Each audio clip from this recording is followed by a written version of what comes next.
Ba't kasi nag-grounded yan? Anong ano yan yung story niya? Ba't nag-grounded? Nag-stock logo ba?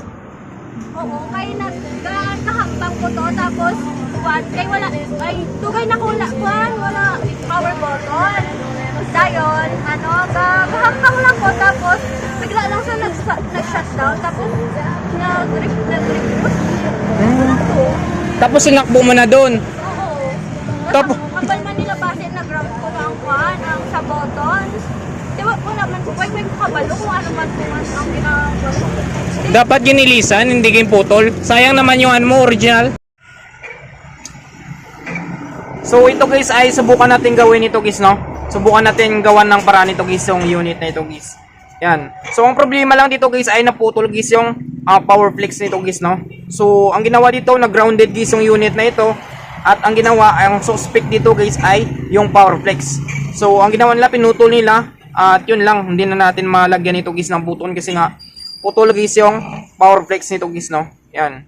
So ito guys yung kumukontrol guys sa on off guys, no? Or yung power on power switch nito guys. Yan. So ang gagawin natin, bubuksan natin ito guys yung unit nito.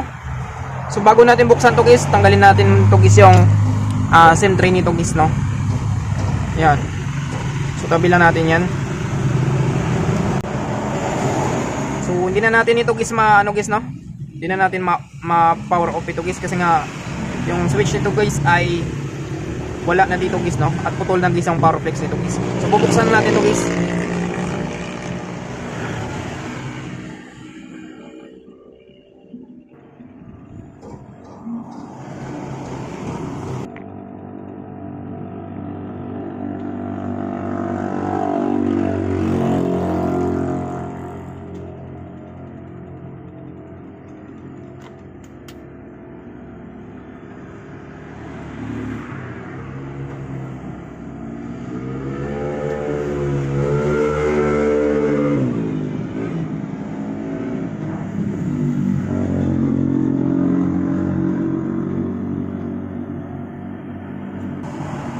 So ayan siya guys, no? So nabuksan natin guys. Yan, so kumpleto pa naman guys yung bolts nito guys, no? So kahit sino naman dito guys ay medyo mahirapan lang sa paggamit ng unit na ito guys, no? Kasi nga wala na siyang button dito guys, yung power on off niya guys, no? Yan. So tanggalin natin guys lahat guys ng mga bolts nito guys. So dapat dito guys, yung ginawa dito guys ay dinisibo lang guys yung button guys, no? Or tinanggal na lang guys yung button guys sa power flex guys, no? Para sakaling papagawa ay pwede na natin siyang malagyan guys, no? Ang problema lang dito guys ay wala na siyang power flex guys, no? Putol na talaga guys. Yan. Kaya ang gagawin natin, subukan natin maghanap tayo dito guys sa mga scrap guys, no? Kung meron tayong makuha, papalitan natin yan guys.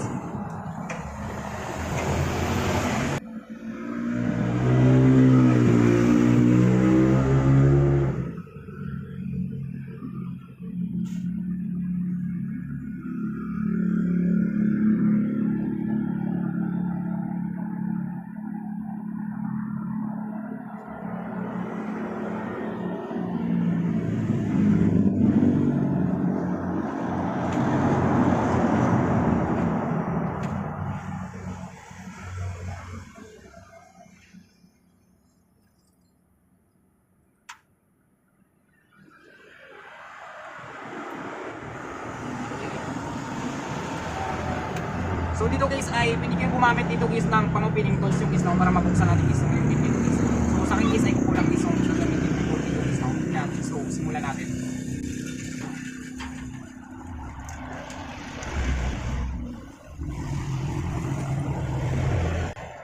So ito siya guys, no? So ito guys yung loob guys ng unit na ito guys.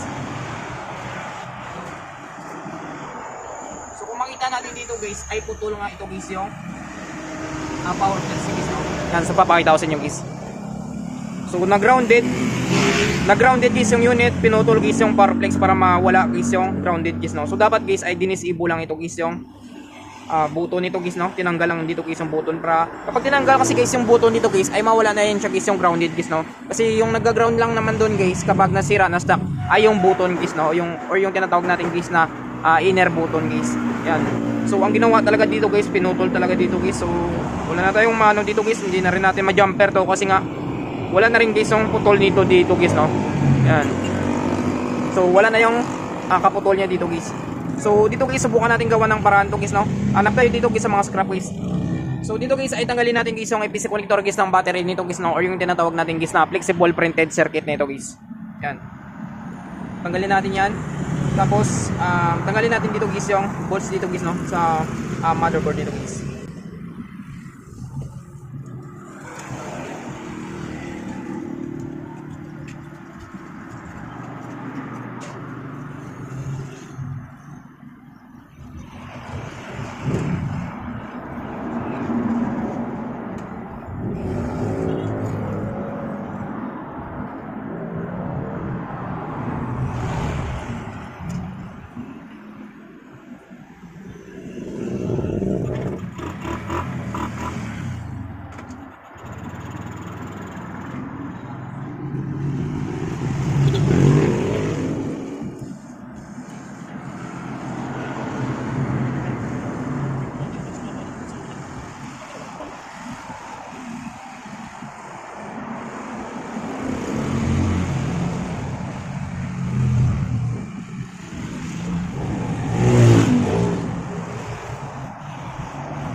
So ito guys yung pinutol nila guys na power flex guys, no.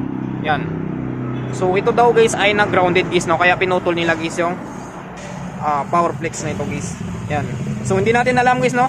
So baka nagmamadali din yung gumagamit nito, kaya ang ginawa nila ay pinutol na lang nila dito guys. So sa akin kasi guys, kapag na-grounded dito guys ay nagagawan ko pa ito guys ng paraan guys, no. Ito guys yung power flex na ito guys. Yan. So madami naman tayong nagawa na ganito. Yan. So ang gagawin natin, subukan natin guys, magana tayo guys ng kapariyo nito guys, no.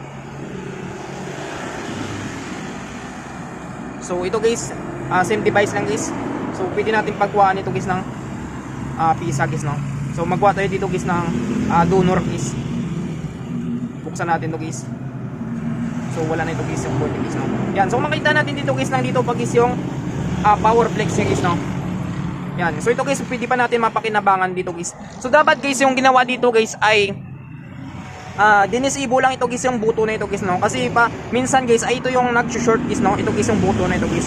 So kapag na-disable yan guys, so possible guys na mawala guys yung grounded guys, no. So ang ginawa naman nila ay pinutol talaga nila dito guys. Yan. So putol, wala na, hindi na natin mapalitan guys ang putol. Kaya kuha tayo dito guys. Kunin natin to, ilipat natin dito guys. So medyo naawa rin ako guys sa owner nito guys, no. Kaya gagawin natin to.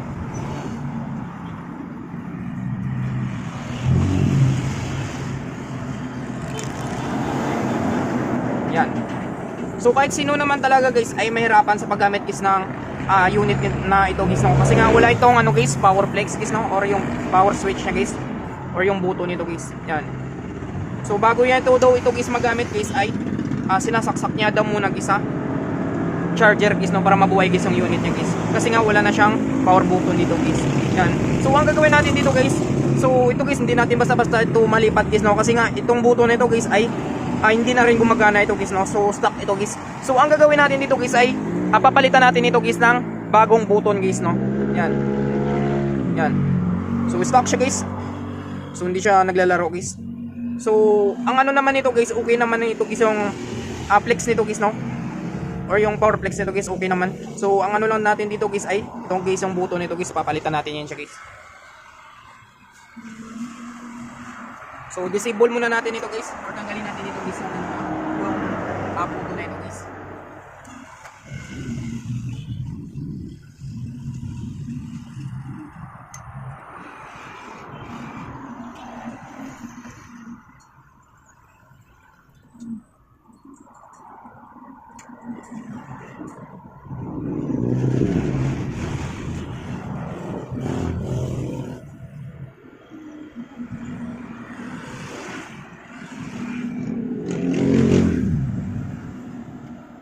So ayan siya guys, so natanggal natin ito guys.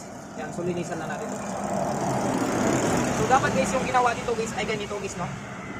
So So dinisable lang sa nag-isang button dito guys.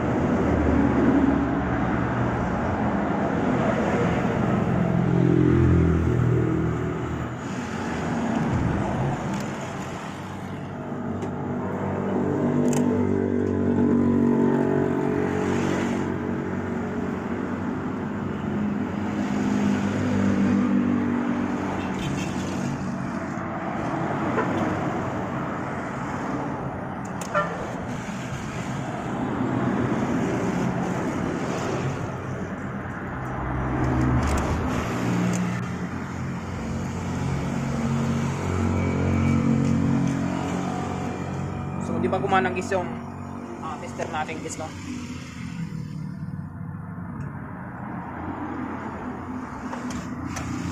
So gamit tayo dito guys, digital natin.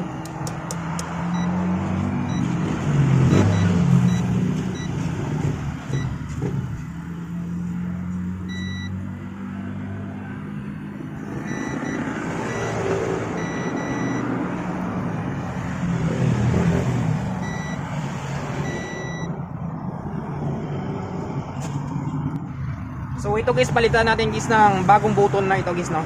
Yan. So palitan natin. Hinangan muna natin guys, no? Para matibay guys.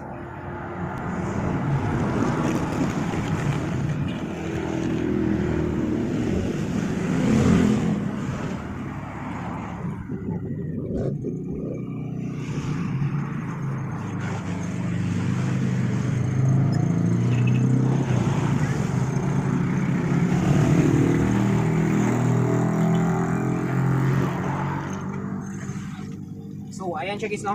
So nahinangan natin guys. Susunod natin guys, install natin dito guys, no?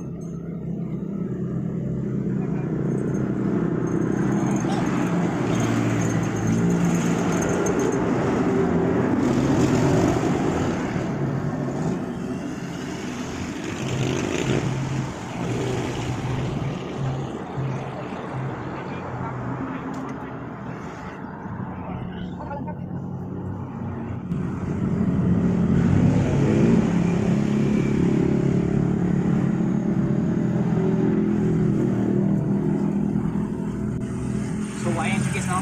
So na-install natin guys ang bagong button na ito guys. Yan. So linisan muna natin to guys.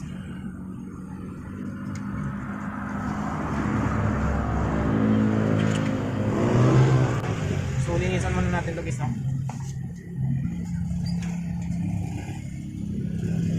So ayan siya guys, no? So meron na ng bagong button guys si ate guys, no? Yan. So hindi na yan siya mahirapan guys mag on off guys, no? Ito kasi guys yung power key nito guys, no? Yan. So itong power key nito guys, ito guys yung kumukontrol guys sa on off nito guys ng unit nito guys. Kaya napaka-importante guys ng power flex na ito guys, no? Or yung button na ito guys, or yung tinatawag guys na power key guys. Yan. So subukan natin guys, no, kapag gumana guys yung ginawa natin. So ito guys yung flex na ito guys ay galing ito guys sa scrap natin guys, no? So install natin ito guys sa nangangailangan guys, no? So subukan natin.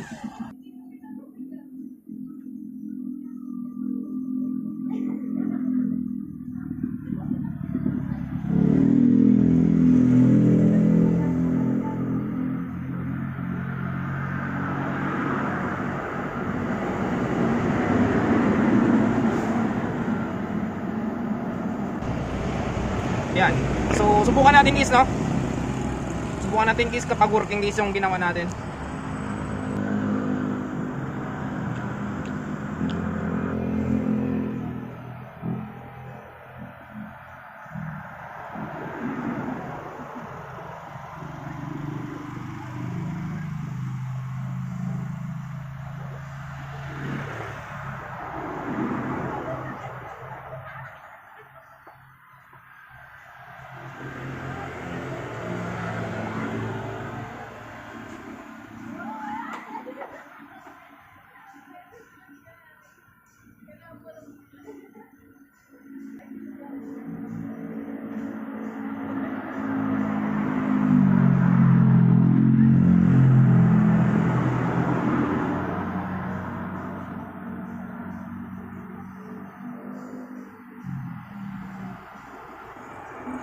So ayun siya guys, no? So subukan natin guys, balik guys.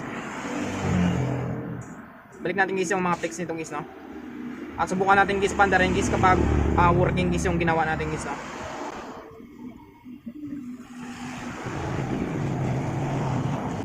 So check natin guys. So sana guys ay gumana guys, no? Para hindi na mahirapan guys si Tumer guys or si ate guys, no?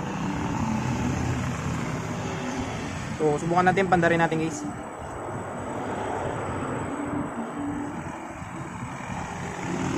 Yan. So umandar siya guys, no? So kahit pa paano guys ay nagawa natin guys ng paraan ito guys yung unit na ito guys. Yan. So subukan natin. So antayin natin guys, no? So itong ano na ito guys ay galing lang ito guys sa scrap natin guys, no? So wala na rin itong board. Yang ginawa ko dito ay ginawa ko na guys yung power flexing guys. So bibigay natin ito guys sa mga nangangailangan guys, no? Yan. So ayan na siya guys. So subukan natin guys, no, kapag working guys yung ginawa natin. Yan. So kahit pa paano guys naging working guys yung ginawa natin guys, no? So buhay natin, buhay, up, power on, power off, on off, on off. Yan. So kahit pa paano guys ay nagawa natin guys ang paraan guys yung unit ni ate guys, no? So hindi na siya mahirapan guys. So ang ano kasi dito guys ay sinasaksak niya pa guys, no, bago mabuhay ito guys yung unit na ito guys. So ngayon guys ay hindi na siya mahirapan guys. So kahit pa paano guys ay nagawa natin guys ang paraan guys, no? Yan. So problem solved na ito guys. Solved na ito guys yung problem na ito guys. Yan. So ganun guys, no, kung paano natin nagawa guys yung unit na ito guys. Yan. So I hope guys na makatulong sa inyo itong video tutorial natin. Sa mga bago pa lang sa ating channel guys, no, huwag natin kalimutan guys i-click guys yung subscribe at yung notification bell button para ma-update ko kayo guys sa susunod natin guys na video tutorial. Thank you guys and God bless sa lahat. Tigin namin kung ginsang pagkayo sang cellphone mo te. Salamat kayo. Tanan-tanan nga guba sang cellphone mo, gin ubra ko na. Oo, lahat. Pati buton mo, lahat gin gawa ko na yan. Ako salamat kayo. Tapos yung pinutol nila, ito. Kinayo ko na yan. Ano, may button ako sa pan. Yung pinutol nila. Ba't kasi nag-grounded yan? Anong ano yan yung story niya? Ba't nag-grounded? Nag-stock logo ba? Oo, kaya nagkahakbang ko to, tapos kay wala, ay tugay na wala power button. Dayon, ano, gahakbang lang ko, tapos bigla lang siya nag-shutdown, tapos nag-refuse. Wala to. Tapos sinakbo mo na doon. Oo. Tapos- Kapal man nila base nag-ground ko ang pan, ang sa button. Diba po naman po, may kabalo kung ano man kung ang ginagawa ko. Dapat ginilisan, hindi kayo putol. Sayang naman yung ano mo, original. Pero kung palitan ko din ng bagong ganito.